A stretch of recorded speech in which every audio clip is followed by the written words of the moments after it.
Ladies and gentlemen, we are back with another episode of the Big Ten Sports Podcast.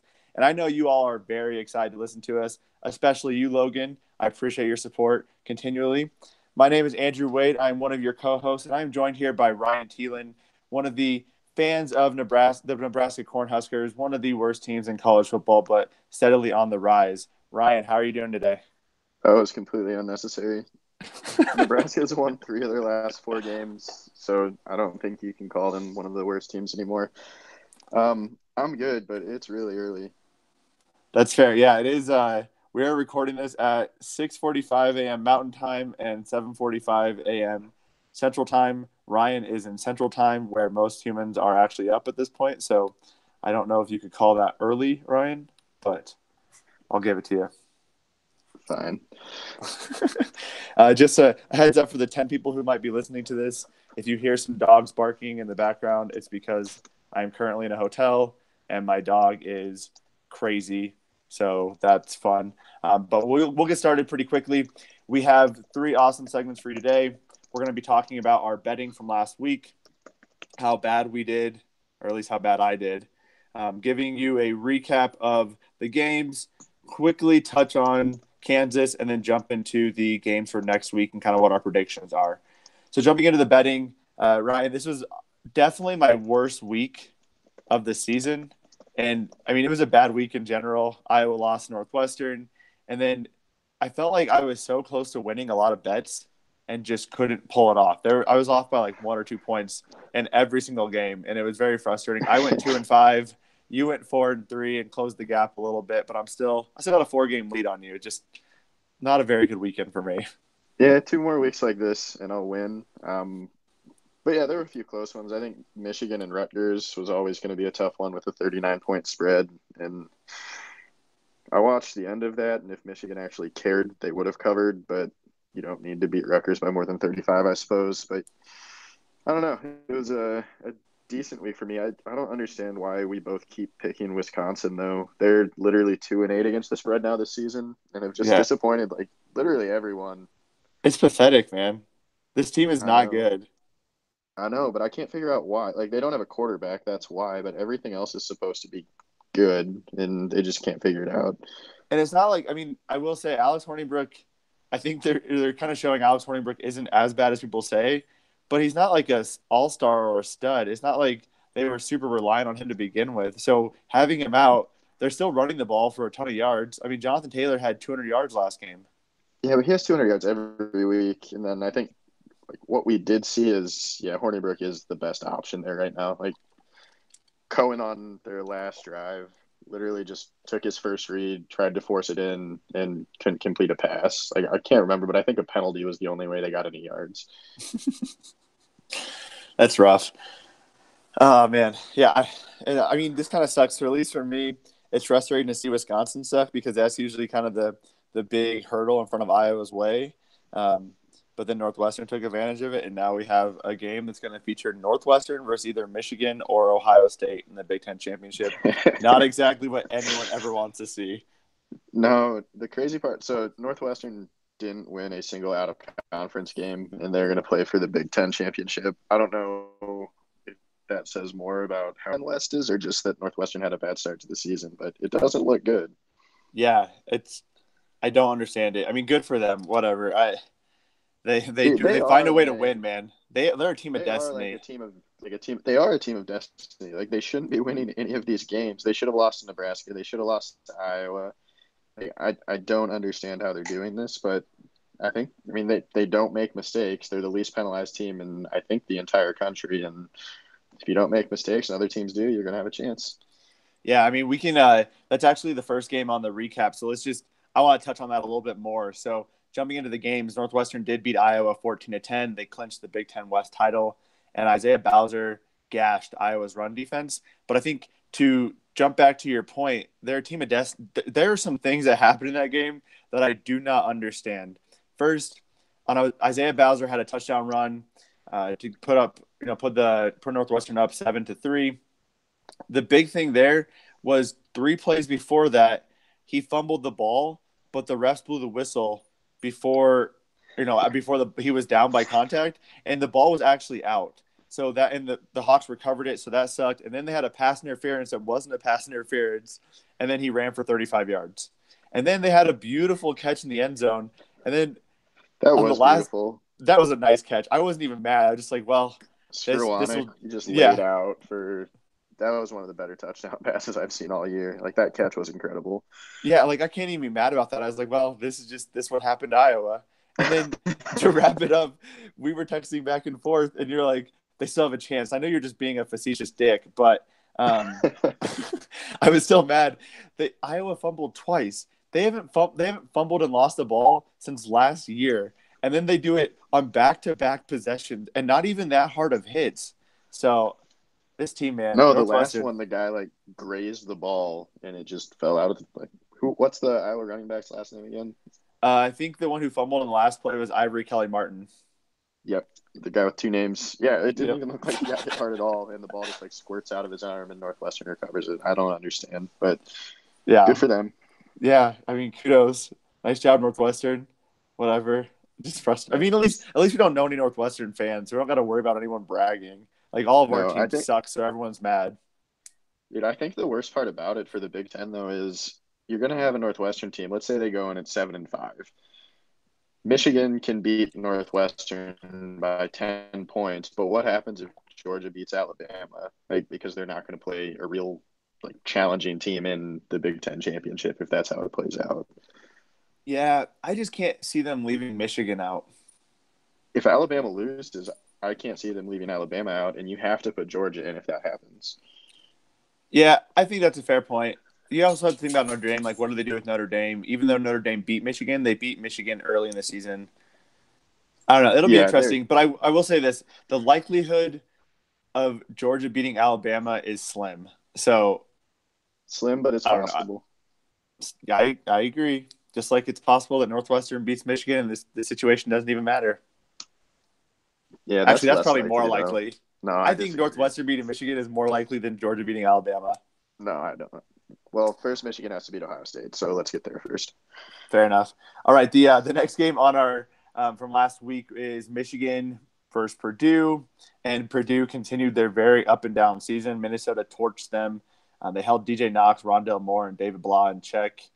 Uh, dude, I don't understand. The Big Ten's just weird this year, man. Like Purdue has a talented team, and for some reason they just can't put together sometimes. And Minnesota does not have that talented of a team, but has these random games where they just come out of nowhere. I mean, they beat Fresno State earlier in the year, and Fresno State's in the top 25. Purdue, we've talked about this a lot, could be a top 25 team uh, in theory, if they would have won their easy games. But I don't get this team, man. I don't get either of these teams. I don't either. I do think Fresno State did another game last week. They lost to Boise State, but yeah, they're still 8-2 in one of those losses. Minnesota's been good at home, bad on the road, so I don't know what it is in stadium that makes them play like a completely different team. But yeah, I agree with you. They've both just been ridiculously inconsistent, and they're not inconsistent in close games. Like it seems like every week they're either getting blown out or blowing somebody out, and I don't understand why. Yeah, like how do you blow out Ohio State and then go and get your ass kicked by Minnesota? And Michigan State, they're not. It doesn't make sense. I guess for both of these teams, maybe home field really makes that much of a difference. Yeah, but like Minnesota, I don't know. Minnesota fans don't even really care. It's just And frustrating. it's cold. I can't Yeah, imagine people are going. fair. Yeah, I mean, I wouldn't want to go watch Minnesota lose in Minnesota. They don't lose there though. Fair. I mean, they did to Iowa, but anyways, that's another story. Michigan State, we just talked about them, but they lost to Ohio State in a pretty ugly game. The score was 26-6. The interesting thing I think is Brian Lewerke came into the season as kind of a sleeper quarterback prospect. He had a decent year last year, and he's been terrible this year. He's I been don't know what's. bad. Yeah, and he was replaced by freshman Iowa product Rocky Lombardi. So pretty exciting there. Always nice seeing an Iowa guy in there. But yeah, Brian Lewerke's been bad, and Dwayne Haskins has also been struggling. I mean, I think we talked about it. He was kind of a Heisman candidate to begin the season. That is completely fallen off He the was a shelf. Heisman candidate. There, I think halfway through the year, he was either second or third. It was him and Kyler Murray kind of back and forth for who was going to be right behind Tua. And yeah, he's fallen off a little bit. Yeah. So interesting stuff there, but Ohio State did come away with a win. I'll go on the record. I know we've talked a lot of crap about Michigan State, but their defense is pretty solid. I think if they can figure out offense and getting around some of the injuries, they actually have a decent football team. Their defense, though, keeps them in a lot of games. Yeah, definitely. Did you watch much of the Ohio State game? I watched the last half. Okay, so you saw when they legitimately just couldn't snap the ball right by their Yeah. goal line and basically gave Ohio State the game. I mean, Yep. the first one was the punt, and I honestly couldn't tell if they were trying to just take a safety on purpose because it went so far over the punter's head. I didn't understand. The punter didn't even try for it because it was too high. Like it went like 10 feet over his head. And then That's never good. no, the second one I couldn't even tell if they were trying to snap the ball on a direct snap to the wideout that was going on a sweep, but you just got in the way, and then they fumbled in Ohio State for a touchdown, and so a 7-6 game like turned into 16-6 because Michigan State couldn't snap the ball. But yeah, I mean their defense is good. They gave Haskins trouble, and they slowed down Ohio State's run game too. So it'll be interesting to see how they handle mighty Nebraska this week. Mighty Nebraska. Yeah, okay. That's right. I mean, honestly, at this point, I wouldn't be surprised if Nebraska finished with 2 more wins, and that includes the Iowa game. And then they'll finish 5-7. And I think we were texting about it, but that wouldn't be a bad finish to the season, dude. That's a lot of excitement going into next year. So, Yeah, 100%. all right, Michigan destroyed Rutgers. We had a bet on Artur Sikowski throwing over or under 2.5 interceptions. He threw one. You win. And we didn't get to see Dylan McCaffrey. So this game just double sucked for me. Actually, and then I lost the bet on it too because I bet on Michigan. So that's a triple suck. So we're going to move on from that game.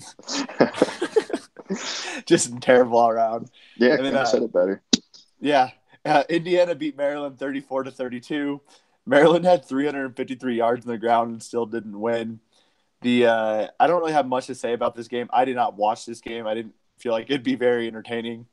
I'm not a big fan of watching Maryland, run with 3 different guys over and over and then throw an interception occasionally. Yeah. The big thing here is that both teams are close to bowl eligibility with one more Yep. win. So, Yep. It was kind of a game that both teams needed to win if they want to be bowl eligible. Maryland has to play Ohio State and Penn State. Got to win one of those to make 6 wins. And then Indiana has Michigan and Purdue. So Michigan's probably a loss. It's going to come down to can they beat Purdue or not. absolutely. Yeah, that's a good point. I mean, do you think Maryland can beat Penn State? No. I don't know, man. I mean, anything can happen, obviously. But Penn State's Yeah. been, I mean, Actually, Penn State's rush for all the defense is crap we good. give Penn State, they're 7-3. They have a good run defense, and that's where Indiana's supposed to be good. So I don't see it. That's fair. All right, and then the last game is Nebraska beating Illinois 54-35. Again, Illinois did not cover the spread here because Nope. Nebraska won by 19. Adrian Martinez is scary good. Sorry, let me rephrase that. He looks scary good, especially considering he's a freshman. Yep. And then A.J. Bush had nearly 200 yards on the ground. I think you probably go into more details on some of that. I didn't watch this game either because they're two of the worst teams in the Big Dude, Ten you missed by out. conference. It was thrilling. Yeah. So Martinez is good. I think for a true freshman, he's really good. What he needs to work on is just cutting out some of the mistakes. He still throws questionable balls at times. Didn't happen so much against Illinois, but a couple weeks ago against Ohio State, he tried to throw the ball backwards that led to a turnover in the red zone. It's just simple things that he has to clean up. But talent-wise, he's a star. You talked about A.J. Bush. He's athletic. We talked about it last week too. Former Nebraska recruit. I think he's been on 4 different teams now in his 5 collegiate years. Glad he's getting a chance to start, but he really struggles throwing the ball. I will say for Illinois though, they do a lot of kind of creative offensive play designs to try and get the ball into their playmakers' hands, and that's why they put up the points that they do. But A.J. Bush just can't throw the ball, so I think that'll be a good thing for Iowa when we get to that game a little bit later. Divino Zigbo had another good day on the ground for Nebraska rushing. So did Maurice Washington. I think he had like 70 yards or so on about 9 carries. Challenge coming this week when Nebraska plays Michigan State, but Yeah, 3 wins out of their last 4 after starting the season with 6 straight losses. Nebraska is definitely trending the right way. Yeah, I'm definitely worried about it. I don't want to play. I don't want to play Nebraska right now, especially after the last 4 years where it was Nebraska who was, you know.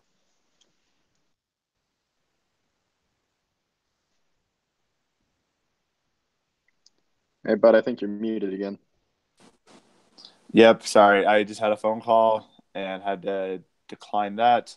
That'll be fun. That was for work, so I need to call them back in about 15 minutes.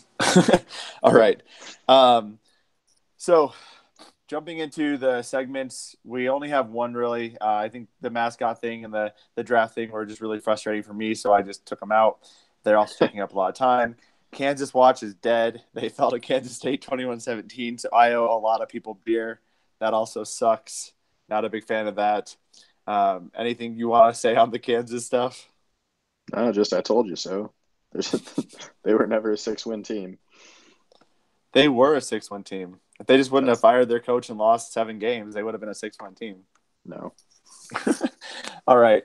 Jumping into the games for next week. I don't think we need to discuss Kansas anymore. They are dead to me. Um, the Northwestern Wildcats take on Minnesota. Northwestern already has the Big Ten division clinched, and ready to go. I think the big thing they're playing for here, though, is just respect. I think in the CFP, they finally were ranked in the college football playoffs this past week. So if they continue to win, I think the committee is going to be willing to get rid of or not look at the early season losses. Right? They'll instead look at the fact they only lost Notre Dame by 10 or 11 points. They'll look at the fact they only lost to Michigan by 3 points and kind of look at the other 2 losses as kind of anomalies at this point. So this is kind of a big game, I think, for them still, even though they already have the Big Ten clinched. But I would say going to Minnesota, and we talked about this earlier, that's a scary game. Minnesota somehow has pulled off some good wins at home, Yep. and Northwestern is a team that plays up or down to its competition. So going against a Minnesota team, there's a chance that somehow some weird stuff happens. So it's always Northwestern, man. I don't understand. Yeah, I think it's actually kind of a good matchup for Minnesota. Like Minnesota's defense is where they've struggled all year. And it's not every game. Like last week against Purdue, they only gave up 233 yards, and that Purdue team obviously has explosive playmakers. Um, I think there's the other question of, is there a little bit of a hangover with Northwestern coming into this week? They won the first Big Ten West title in school history last week. Don't have a lot to play for. Their bowl is going to come down to if they somehow manage to win the Big Ten title game, but I don't worry about that with Northwestern as much as maybe other teams, just because Fitzgerald's a good coach and those kids are extremely disciplined. So it'll be interesting to watch, but I do think it's a good matchup for Minnesota and a good time for Minnesota, which is why they're probably only a 3-point underdog. I'm not going to pick against Northwestern just because they are, like we said, this weird team of destiny that's just going to find a way to win games. So it'll be a close game. I think 3 is probably a fair spread for this, but I'm going to go with Northwestern because why not? Minnesota is still playing for eligibility though, so they should have a little bit of motivation there. Yeah, I'm gonna agree with you and go with Northwestern too. I mean, I think you've done this to me before, but I'll talk up a team and bet against them, and I feel like you just did that against Minnesota. You talked them up, said how much they have to play for, and then bet on Northwestern. And I'm gonna agree with you though. I think the Wildcats are gonna pull this out. They're like you said, they're the one thing they have going for them is they're a very disciplined team. Pat Fitzgerald has done a really good job of. I just called him Fats Fitzgerald, but Pat Fitzgerald's done a really good job of building that program up, and I think they're going to come out and win. Yeah, I mean, for me, it's consistency versus inconsistency. We know what Northwestern's going to be. We don't know which Minnesota team's going to show up. So for that alone, I think Northwestern wins. Fair enough. The next game is Penn State at Rutgers. I have really 2 things on this one that I want to bring up. Trace McSorley, there's not a lot being said, but I don't know if he's healthy or completely healthy. In the last 2 games, he's only had 3 yards combined. The last game, he had 9 yards and 11 carries. So not very impressive considering he was averaging about 20 carries per game the previous 6-7 games of the season. So it's kind of an interesting stat there. I'm not sure if he's healthy against Rutgers though. It really does not matter. The only other thing I want to say is Artur Sikowski, the NCAA leader in interceptions thrown, is now facing one of the top defenses in the nation. Penn State has forced 11 interceptions, and they're sixth in sacks. The big thing here is the spread is 26.5 points, and I'm actually going to say that Rutgers is going to cover simply for the fact that Trace McSorley's a little bit banged up. I think Penn State's not going to keep their starters in very long in this game. They want to get them out as quickly as possible to keep them healthy for their potential, postseason game and that kind of thing. So I think it's actually going to stay under 26.5 points. I don't think Rutgers is going to have a chance after the first 5 minutes, but I think it's going to at least be close. It's a tough one. Penn State's 6-4 against the spread this year. Rutgers is 5-5, which probably explains why we should pick Rutgers a little bit more. But looking at just margin of victory, I mean, Rutgers loses games on average by 20 points, and there's some bad teams thrown in there that skew that a little bit. Penn State's playing pretty well. I don't think it really matters how healthy McSorley is. 26.5 isn't enough for me. I'm going to take Penn State. Ooh. Yep, this is another one where I'm going to catch up to you a little bit. I just don't see how Rutgers stops anything, and then, they're not going to be able to throw the ball against Penn State. So I think it's going to be kind of similar to what we saw with Michigan last week, where it'll get up into the 30s, and then Penn State will take their foot off the gas, but that's going to be enough. I'm going to say it's going to get up into the 25s, and then Penn State's going to take their foot off the gas. All right, we'll see who's right. The next game is Michigan State and Nebraska. The spread on this one is Nebraska plus 1.5. This would have been unheard of about 4 weeks ago for Nebraska to actually be – oh, wait, I read that definitely wrong. Yep, all right. Well, Nebraska is the underdog by 1.5 points. I read that incredibly wrong. You read that right. They're plus 1.5. I feel like I said it wrong, though. The way I was leading into it was that Nebraska would never be favored in this game 4 games ago, but they're not favored in this game. So that's why I got confused and I threw myself off. Yeah, you're right. You messed up. Yep, I did. So, anyways, the big thing here is Nebraska's actually playing well. Michigan State doesn't have a quarterback. It'll kind of be interesting to see whether they continue to lean with Brian Lewerke or go with the freshman who's had some pretty decent games so far. Nebraska's offense is good. You can obviously touch on that a little bit. Their defense is terrible. But at Nebraska, this team, I feel like they're going to close the season out strong. I really, truly feel like they're going to win their last 2 games, and I hate saying that, but I'm going to pick Nebraska in this one. Dude, I like this game a lot for Nebraska. And I've complained about it all year when Michigan State is ranked because I didn't think they deserved to be ranked. But I really wish they were ranked just so they could come to Nebraska and Nebraska could have a win against a ranked team.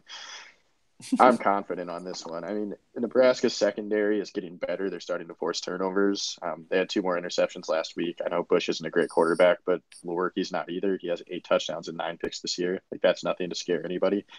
The one thing I am worried about a little bit is Nebraska has become, I don't want to say a rushing team. They've been pretty balanced recently, but they do rely on the run to open things up a lot. And that's going to be a challenge for them this week, both from Martinez running as a quarterback, Ozigbo and Washington running as the running backs. So it'll be interesting to see if Martinez can continue his passing production without having a run game as strong to support him against a really good rushing defense. I fully expect Scott Frost to get creative this week with setting up a lot of quick screens and outs to their playmakers. Hopefully J.D. Spielman's healthy. Stanley Morgan's going to be playing again. It's going to be his last home game, and he's going to be an NFL guy next year. So I really don't see Michigan State moving the ball in chunks, which is what Nebraska struggled with against some of the better teams that they played this year. They're going to be keen on the run, and that's where Nebraska's actually a little bit better for me.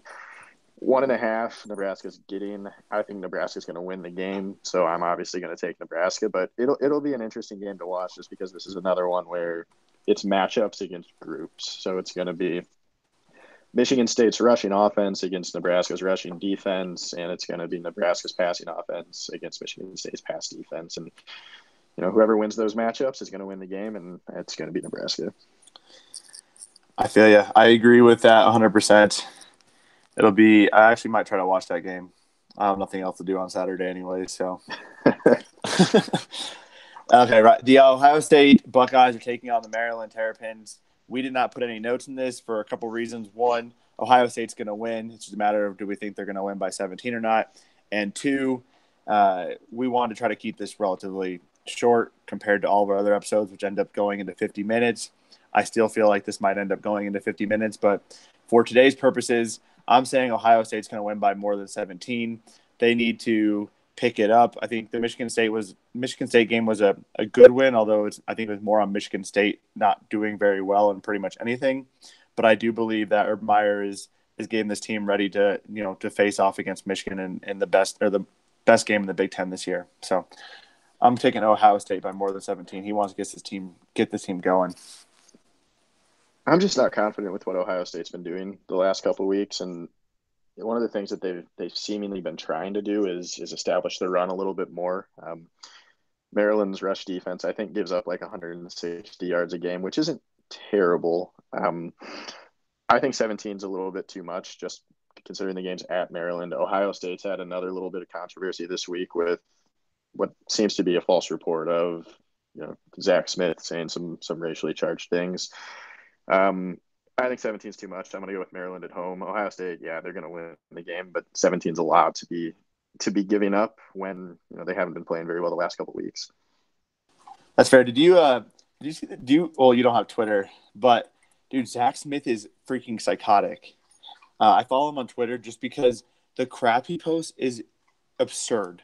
I'll try to find it while we talk about the next. Dude, some of the stuff he's saying, I just can't believe that stuff comes out of his mouth, and he acts like a guy who truly doesn't think he did a single thing wrong. How is that? People are crazy. I obviously don't know what you're talking about because, yeah, I don't have a Twitter, but yeah, there's some crazy people out there. So, all right, I'm going to read you something. He might be one of them. All right. There's a lonely place in hell for you, Brett McMurphy. Karma is a bitch.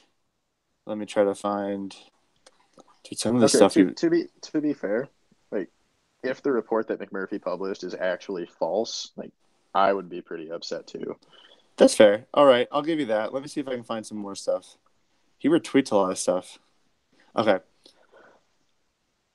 All right. I'll find some stuff that's not Brett McMurphy specific because it's very much on Brett McMurphy, but just, man, this guy's nuts. All right. So Wisconsin at Purdue. I think one of the things I kind of wrote about earlier this week is Purdue actually lost by more points to Minnesota than it has in its other 4 games combined. So they lost to Minnesota by 31 points, and they lost to the other 4 teams by 18. So the Minnesota game to me was a fluke. I think, they might have been coming down from the Iowa win, kind of on a good streak there. Minnesota was ready to face them, and they were obviously at TCF Bank Stadium. The spread is 6 points, and Wisconsin's going to Purdue. So Purdue is favored to win by almost a touchdown, which honestly is kind of I think you said it too in the notes, but this is a high spread here. I don't like 6 points being given to Purdue, but I also think Wisconsin's been such a terrible football team. Purdue's defense isn't sound, but their offense is explosive. And I think they can take advantage of a Badger defense that isn't as strong as it has been in the past. So I'm actually going to take Purdue to win by more than 6 here.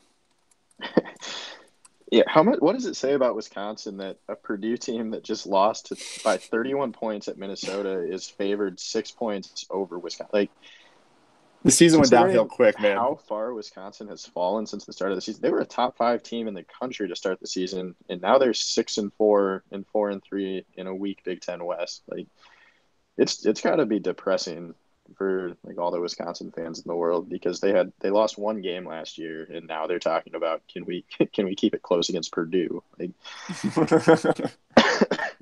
that's bad. I know we've given him a lot of stick, but I think a lot of this does come down to whether or not Hornibrook's going to play. God, watching Jack Cohen last week, just no confidence for me that Wisconsin's going to be able to score with Purdue if he does play. At least you know what you're getting with Hornibrook, I guess. It's just not a good situation. You picked Purdue? Yep. So you got to go Wisconsin, buddy. Do it.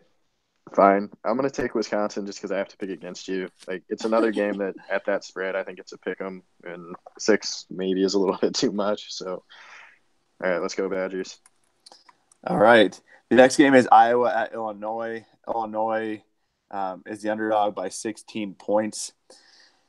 This is so a couple things here. Illinois, and we talked about this before we actually started the call, but Illinois, they have a strong rushing team. They have a strong rushing attack that relies a lot on deception, and it sounds like the triple option. So they have a good running back. They have AJ Bush, who can't throw the ball. The one thing, though, is although the running defense or run offense is good, the nice thing about Big Ten defenses, and especially like Iowa's defense and Michigan State's defenses, they are good at handling those deceptive run attacks because they stay true to what their assignments are in each play, so they don't get caught out of position. I think that'll be really beneficial against an Illinois team. I think Iowa's rush defense got torched last week against Northwestern. Northwestern did a really good job of kind of spreading it out and then power running it with Isaiah Bowser. I think Iowa's going to come back, though, and squash Illinois' run defense. I think it's going to be a pretty low-scoring game for Illinois. And for that reason, I think Iowa can at least put up 25 to 30 points on the board. So I'm honestly going to say it's going to be a little bit bigger than the 16 points, and I'm going to pick Iowa on this one. I disagree with one thing you said. I don't think it's going to be low-scoring for Illinois. Illinois is creative with their offense. They're not going to be able to stop Iowa, but Iowa's offense has been struggling a little bit, so I think it's going to be good enough to keep it under 16. I'm going to pick against you again and go with Illinois. What do you think? How many points do you think Illinois is going to score? 29. Really? I'll take the under on that. I don't actually think that. I just wanted to see what you'd say. Okay. Well, give me an actual number, and I'll bet you on it. I'll say 25. Oh, hell yeah. I'll take you on that. Take the under on 25? All right. Yep. I'm gonna owe you so many beers by the end of this year. Okay. I win the bets that matter.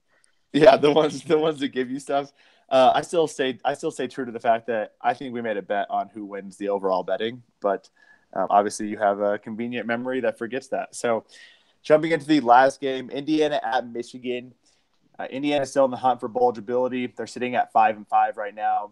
This is Michigan's last game before Ohio State. The only other thing I'll say here is Michigan's defense is fantastic, and they've been fantastic against pretty much everyone. Indiana's offense is on the rise. Peyton Ramsey's a solid quarterback. I just don't foresee them getting anything going against Michigan's team. I feel like Jim Harbaugh. Wow. Sorry, there's been a lot of reports on John Harbaugh to the Broncos. That's all I've been thinking about this last week. But I feel like Jim Harbaugh is going to have this team ready to go. They are just getting warmed up. This is actually a pretty solid Michigan team. The only thing I have a concern here is the 27.5-point spread against Indiana. God, what was it last? Was it 39 points against Rutgers? Yep. Yeah, I feel like once Michigan gets up, they really are just going to run the ball and play defense and not do anything else. So I'm actually going to take Indiana to cover, but only because I think Michigan's going to get up and just stop playing, basically. That's fair. I think the big question for me is if Michigan's looking ahead to the Ohio State game already. Never. I don't know. I think this is one that they can be pretty confident with, and yeah, it's a big spread, but I'm going to still take Michigan. Once again, not really for anything that I disagree with what you said. It's just another situation where I have to start picking against you, and I think that spread's pretty on point. But God, Indiana, I know you talked about Peyton Ramsey and their offense again. They're just not going to be able to move the ball at all. So yeah, I'm they're thinking bad. this one's going to be like 38-10 is my prediction on this one. Gonna win by that half point. That half point, man. That's all you need. Oh God, I'm gonna be so pissed because literally last week it was like, oh, 1 point here, 1 point there. It wasn't like I just completely got destroyed in my bets. It was you were really close. Too bad. Yeah, Vegas is good at setting those lines, man. Fuckers. All right, that covers it for our games this week for our episode this week. Next week we'll be back with you, coming with you at the. Wow, I'm just struggling on this outro, but. Next week, we'll be covering the last week of the Big Ten slate of games. Then we'll have some interesting stuff. We're going to start jumping into the basketball schedule and talking about bowl eligibilities, who's going to be going to what bowls, and then probably doing some recaps of the seasons. I think that might be a good segment we can plug in there as well. But we'll be back next week.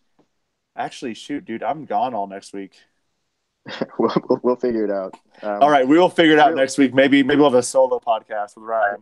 yeah, really quickly, I do want to just bring something up. Big Ten basketball, the season has started, and the Big Ten's looking really strong already. So the Gavitt tip-off games, which is where Big Ten teams play Big East teams, are going, and the Big Ten is 4-1 against the Big East right now, and that includes some pretty impressive wins. Wisconsin took down Xavier. Michigan won at Villanova. Nebraska, who's going to be great this year, beat Seton Hall, and then hey, Nebraska will be pretty good. All right, Write that down. I And won't. Indiana beat a ranked Marquette team by 23 last night. So Damn. strong start to the season for Big Ten basketball, which is good because they had a little bit of a down year last year outside of Michigan making the national championship game. So Yeah, I mean, dude, something to watch. If Iowa pulls off an upset again today, wow, I literally can't speak. Today again against number 13 Oregon, that'd also be a pretty big win for the Big Ten. Yeah, I don't like that. I don't like that as something that's going to happen, but you're I right. also agree. I literally covered it on the Locked On Hawkeyes. I said Iowa is not going to win this game. If they can keep it close, I'll consider that a victory. Dude, if you watch that game, Bull, he's Manute Bull's son. He's going to be, dude, he's a beast. He's He's like averaging a double-double. 7'3". Yeah, and he can shoot. Like he's a 7'3" guy that can shoot threes. It's crazy. Yeah, it's going to be a tough matchup for Iowa. It will be, but They weirdly have they have a decent amount of height and length and like versatility when it comes to like their forwards, but not 7'2" 3-pointer versatility. So, all right, well that closes out for an episode. Obviously, my speaking has just been terrible this morning, so we will be better next week. We'll figure out what we're gonna do with my absence, and maybe Ryan can solo this one. So. Thank you all for jumping in and listening. Please leave a review on iTunes about how awesome we are and how awesome the podcast is. And we'll talk to you all later.